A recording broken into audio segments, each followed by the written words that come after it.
Okay, let's unpack this. When you think about YouTube, maybe you still picture funny animal videos or gaming streams. Right. But if that's your picture, it's really out of date now. This platform has fundamentally shifted. Oh, absolutely. It's rapidly becoming the place people watch. Yeah. Well, pretty much everything. Yeah, it's transformed. I mean, it's gone from just a video sharing site to something far bigger. It's a dominant cultural force, shaping trends, news, entertainment. Major events, too. Major events, exactly. It's become really central to how we consume media today. And that's exactly what we're diving into today. We're taking a deep dive into the recent insights coming from YouTube CEO Neal Mohan and looking at the platform's big bets for, say, 2025 and beyond. Yeah, we've pulled together information directly from, recent interviews, articles, YouTube's own announcements. Think of this as cutting through the noise. Getting to the core strategy. Exactly, getting to what really matters. Our mission here is to give you a clear picture of what's actually driving YouTube's massive growth, how creators are making money now, and where that's headed. Which is changing fast. It really is. Yeah. And the huge kind of complex impact of AI, and fundamentally how YouTube is changing the very idea of what media even is anymore. Right. From traditional TV to short-form content, it's all blurring. We're here to help you find those aha moments in the source material. Those key takeaways. So let's jump right in. Yeah. The first big idea that really stands out in these sources is just how central YouTube has become to culture. Yeah. It's not just hosting videos, it's major global moments are really unfolding now. Yeah. Think about its role in the lead up to something as significant as the 2024 U.S. presidential election. People weren't just relying on traditional news sources. They were going directly to YouTube for content from, a huge range of sources, of official channels, creator discussions, interviews. And the numbers on some of that content are just astounding. Wow. We saw the Joe Rogan interview with President Trump reportedly pull in, 55 million views? 55 million. That's incredible scale for a single piece of content outside traditional broadcast. And even established media, like Saturday Night Live sketches. They find this massive second life and reach huge audiences on YouTube. It's become the primary place for major global events, too. The Olympics, Coachella, the Super Bowl, the Cricket World Cup. Right. YouTube is like the global stage for these shared experiences, often with commentary and interaction you just don't get elsewhere. And what's particularly fascinating, I think, is how formats we might not have originally associated with YouTube are just thriving there now, like podcasts, for instance. Oh, definitely. The sources confirm YouTube is now the most frequently used service for listening to podcasts in the U.S. Wow. More than dedicated audio apps. Apparently so. And YouTube recognizes that creators see the value in video for podcasts, right? It adds this compelling visual layer. Makes sense. So you're going to see YouTube rolling out more dedicated tools for podcasters this year, improving monetization specifically for podcasts, boosting discoverability.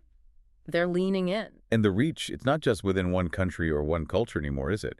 Content is genuinely crossing borders. It truly is. You've got examples like the French motorcycle stunt rider Sarah Lizito. Over 95% of her watch time comes from outside France. 95%? Yeah. Or think about that Australian animated series, The Amazing Digital Circus. It became this global sensation, showing up in YouTube's end-of-year lists across 8 different countries. The storylines and talent are just finding a worldwide audience almost instantly. Exactly. And speaking of different countries, a study out of the UK gave us some pretty striking insights into viewer perceptions. What did that show? It highlighted that viewers see YouTube as a surprisingly trusted source for accurate information. Actually more trusted than traditional players like SVOD services. Like Netflix or Disney Plus? Huh? Yeah, or broadcast TV or even other social platforms. That really challenges the traditional ideas about media trust, doesn't it? It does, and if it's not just high production value driving that trust, what is it? Good question. The sources seem to point to something more fundamental. Things like emotional resonance, relatability, authenticity. Viewers are connecting with the person, their genuine perspective. Maybe more than just polished studio output. Exactly. It sort of shifts the entire idea of what quality means for viewers. And that connection, it actually translates into tangible support. The same UK study noted that nearly 60% of viewers there are willing to watch ads just to support the creators they feel connected with. That's a powerful signal, isn't it, about audience loyalty in this whole creator economy? It really is. Yeah. Now, speaking of shifts, maybe the most profound one we're seeing is how YouTube is increasingly becoming the new television. Ah, yes. This is huge. This is a massive point, and it's backed up by the data. TV, the actual television set, is now the primary device for YouTube viewing in the U.S. by watch time. Think about that for a second. Americans are watching YouTube on their big screen TVs more than on their phones or computers. The scale is just immense. Viewers watch over 1 billion hours of YouTube content on TVs every single day. 1 billion hours daily. But this new TV experience, it's fundamentally different from old school linear broadcast, right? It includes interactive formats. Exactly. We're not just talking about watching, long-form shows like you would on regular TV. This includes shorts. People watch shorts on their TVs. Yes. People are watching vertical short videos on their big TVs, plus podcasts, live streams. It's all integrated into that living room experience. And they're building features specifically for this TV environment. There's that second screen experience they're developing. Right, where you use your phone to interact. Yeah, use your phone to comment or maybe make a purchase without interrupting what's on the big screen. And they're even testing that watch with feature. For live commentary during sports and things? Exactly, like they tested with the NFL, adding that social layer right onto the TV screen. And this undeniable growth on connected TVs, it naturally attracts new kinds of advertisers, right? Yeah. And leads to specific ad formats. For sure. Things like QR codes you can scan or pause ads that show up when you hit pause. Plus, their premium subscription services are showing real momentum alongside the free stuff. Right. YouTube TV, the live TV replacement. Over 8 million subscribers now. And YouTube Music and Premium combined. They've passed 100 million subscribers globally, though that includes trials. But still, it shows people are willing to pay for enhanced experiences on YouTube. Which further diversifies their business model beyond just ads on the free content. Absolutely. So, okay, we see YouTube becoming this cultural hub, the new living room TV. Mm-hmm. How does all this impact the people actually making the content, the creators? Well, the sources paint a pretty clear picture. Creators are evolving into quite sophisticated digital startups. Yeah, not just individuals filming in their bedrooms anymore. Not at all. They're building genuine digital-first entertainment studios and businesses. We see examples of this investment in production popping up everywhere now. You mentioned Alan Chicken Chow building a 10,000 juka-tight studio in L.A. Right, and Kinigra Dion building her own studio in Alabama, Mia Plays and Kumin opening their studio in Canada. These are serious infrastructure investments. They really are. And creators are getting increasingly sophisticated about their revenue streams, too. The sources highlight a crucial trend. Over 50% of channels earning 5 figures or more annually are making money from sources other than the traditional ads and YouTube Premium revenue share. Wow, over half. So diversification isn't just a buzzword, it's really happening. It's becoming the norm. So what kind of other sources are we talking about here? Well, things like shopping recommendations are becoming bigger. A creator like Claire, for instance, apparently generated hundreds of thousands of dollars in sales from a single video. Hundreds of thousands. From one video reviewing. Oh. What was it? Cashmere cardigans, I think? Just reviewing products she liked. That's direct commerce tied right into the content. That's incredible. Yeah. And channel memberships are seeing significant growth, too, over a 40% increase last year. So fans paying monthly for perks. Exactly. And YouTube is actively supporting this whole shift by introducing new ways for creators to partner directly with brands, expanding community features like the Communities tab, boosting engagement with things like Hype for live streams. Right, making it easier to build that direct fan relationship in business. Precisely. Now, one of the biggest recent pieces of news, something that directly impacts creator income, relates to that explosive growth of short-form content.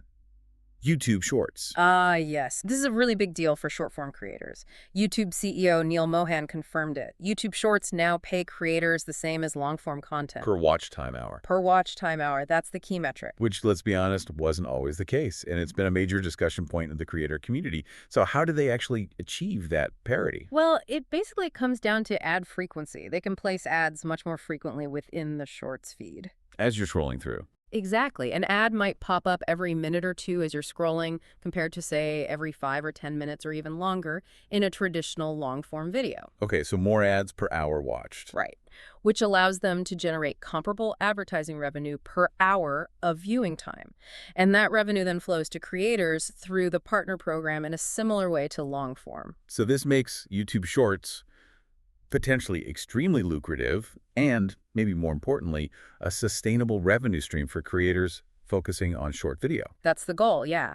And it's particularly interesting when you contrast it with some competitors. The sources do point out that platforms like TikTok have, struggled a bit to provide consistent, sustainable income beyond brand deals. Right. There was criticism of their creator funds maybe favoring the very top creators or other monetization features not quite taking off universally. Exactly. So YouTube is clearly positioning Shorts as a viable long-term business pillar for creators, not just a side thing. And the growth numbers for Shorts are just, well, staggering. Yeah. Up 20% year over year in Q1 2025. Yeah, and a massive 70% of YouTube channels in the partner program are now uploading Shorts. It's deeply integrated across the platform. Plus, AI features are starting to significantly enhance the creation process for Shorts too, aren't they? Definitely. They mentioned Dream Scream, which uses Google DeepMind's VO technology. What does that do?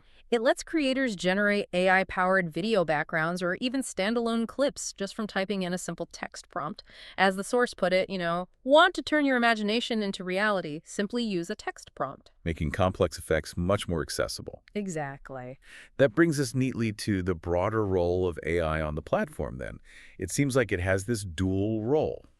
It's empowering creation, but it's also presenting some pretty significant challenges. Yeah, absolutely. And AI isn't new to YouTube, right? It's been used for years behind the scenes for recommendations, auto-generated captions, content moderation. But its future impact on content creation itself looks immense. Oh, yeah. It has the potential to further democratize creation, putting really powerful tools into many more hands. Making it easier for almost anyone to create quite sophisticated-looking videos then. That's the idea. Tools like Dream Screen, which we just mentioned, and Dream Track for generating soundtracks using AI. And they're also working on upcoming features like AI help for suggesting thumbnails and video titles. Kind of taking some of the guesswork out of publishing. Right, helping creators with those everyday, sometimes tedious tasks. And AI is also helping creators reach new audiences globally in some really direct ways. Auto-dubbing is a prime example they highlighted. Translating videos automatically. Essentially, yes. For videos where creators have enabled these AI-generated dubbed audio tracks, over 40%, think about that, nearly half of the total watch time comes from viewers choosing to watch in a dubbed language, not the original. Wow. That's unlocking huge audiences. It really is. And they're expanding this feature to all partner program members, which instantly makes their content accessible to vast new audiences worldwide. But, okay, with all that power comes significant risk, as the sources are pretty careful to note. While AI empowers creators, it can also be used by bad actors. Absolutely. Concerns around things like misinformation and deepfakes are very real, and it's something YouTube is actively grappling with. Did they highlight any specific examples of concerning uses? Yes, they mentioned what are sometimes called shallow fakes. Things like video clips from video games. They specifically mentioned Call of Duty being passed off online as actual war footage. So not super complex AI, but still deceptive. Exactly. Easily used to spread false information. And there was even that specific deepfake scam targeting creators using an AI-generated video of the CEO himself. Right, I remember reading about that. An AI video of Neal Mohan announcing fake policy changes. That's the one! It was used in phishing attempts trying to steal creator channel credentials. YouTube had to put out a specific warning, making it clear they'd never share important policy info via some unlisted private video. So how is YouTube trying to navigate this tricky balance? Being bold with the tech, but also being responsible. Well, their stated approach is exactly that. Lean into the technology's potential to empower creation, but simultaneously build guardrails and try to anticipate the risks. What kind of guardrails? They're developing tools to help individuals detect and control how AI is used to depict them, and using machine learning, starting in 2025, to get better at estimating user age across the platform so they can provide more age-appropriate experiences and content restrictions. So reaffirming their position as sitting at that intersection, that nexus of technology and human creativity. Yeah, their stated goal is to harness technology specifically to empower human creativity, not replace it, while being really mindful of the potential downsides and trying to mitigate them. Okay, so as we look out towards, say, 2025 to 2027 and maybe beyond, what are the other emerging ways creators might make money beyond the traditional ad model and these new shorts revenues we've discussed? Diversification. That remains the absolutely critical theme for creator businesses going forward. Right. Enhanced shopping features are a major focus. Expect deeper integrations, more seamless ways to buy things right from a video. Making it easier for creators to earn commissions or sell their own stuff directly. Exactly. And expanding affiliate marketing opportunities, especially integrating those within Shorts somehow. We're also seeing creators launching their own services and products entirely off-platform, aren't we? Oh yeah, absolutely. Selling courses, offering coaching, launching physical product lines tied to their brand. YouTube could potentially evolve to better support these direct-to-fan commerce models with more integrated tools right on the platform. Interesting. And we might also see further exploration of diversified funding models. Think tiered fan clubs with exclusive perks becoming more common, or maybe easier ways for fans to make micro donations. And what about brand partnerships? Will those just stay the same? Unlikely. Expect those to get much more sophisticated. Think more complex deals, maybe tying creator pay to actual performance metrics. Like sales generated. Could be. Or longer-term collaborations rather than just one-offs. And better integration with YouTube's own tech, like their Brand Connect platform, to make finding and managing those partnerships easier for both brands and creators. Okay, one more future-looking thing. Web3 and NFTs. That was a huge buzzword for a while. Is that still showing up in YouTube's potential future plans? Well, the sources suggest integration is probably coming in some form, but the focus is expected to be much more on utility rather than just, speculative collectibles. Utility like what? Think practical applications.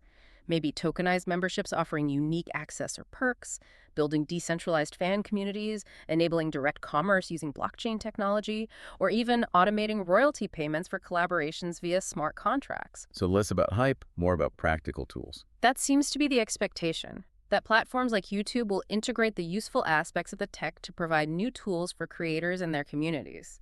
Fascinating. Okay, putting all this together, the platform's evolution, the creator economy shifts, the tech trends. What about the person steering the ship? Neal Mohan himself shared some really interesting insights into his personal philosophy and how he sees these big picture dynamics, particularly in that conversation with Nikhil Kamath. Yeah, that was quite revealing. He offered a perspective on leadership, noting that when a decision actually reaches the very top of an organization like YouTube... It's usually a tough one. Exactly. It's typically because it's not easy. It's often a trade-off between two difficult, maybe equally valid choices. The easy decisions, he implied, get made lower down the chain. Makes sense. Yeah. And he has that 3P philosophy for navigating these challenges. Right. People, principles, and process. People hiring and empowering the right team, he sees as the most crucial job of any leader. Principles are the fundamental beliefs, the bedrock for making decisions, especially when facing those tough trade-offs, like balancing the principle of being an open platform and valuing freedom of speech with the need for community guidelines and managing the reach of harmful content. That's a constant tension. It is. And process is simply the structure and cadence for actually running the organization. Everything from setting annual priorities down to managing daily operations. And it sounds like his own personal journey really influenced these core principles he holds. It seems so. He spoke about growing up feeling a bit like an outsider, having moved between the US and India, and how that experience taught him to lean into change and also the importance of finding community. Which he often found through media. Exactly. And he sees that connecting directly to YouTube's mission as a place where literally billions of people find their community, whatever it might be. And starting his career right at the dawn of the commercial internet must have shaped his perspective too. Oh, absolutely. He connected that experience directly to the core principle that the internet, and by extension YouTube, should be free and accessible to everyone. And that it's powered by advertising that makes that possible. He shared a really powerful example of the real-world impact of that model, didn't he? He did. The story of the Indian javelin thrower who won an Olympic gold medal after learning technique primarily by watching free, accessible videos on YouTube. Because it was free, enabled by that advertising model. Exactly. It really makes you stop and think about the profound impact of that global free accessibility. And on a perhaps slightly more relatable level for many of us, he even mentioned fixing his own garage door during the pandemic. Yes. By watching a YouTube tutorial video, like so many of us have done. Right. From Olympic gold medal training down to basic home repair, it just illustrates the incredibly diverse utility and value the platform provides to billions of people every day. It really does. Wow. Okay, we have covered a tremendous amount of ground here.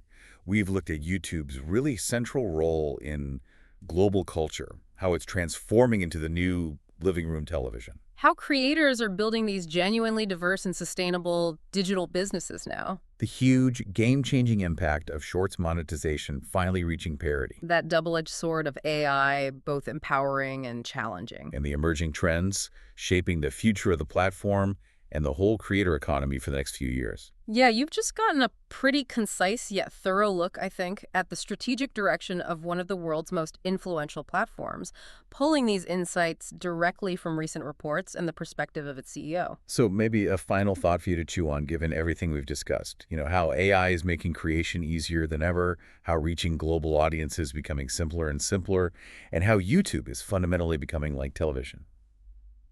Consider this. How will the very definition of what a creator even is continue to transform in the coming years as the tools get more powerful and the distribution gets even more integrated into our lives? And maybe on the flip side, how might traditional television have to adapt itself in response to YouTube's ongoing really rapid evolution? Good questions. Definitely something to think about.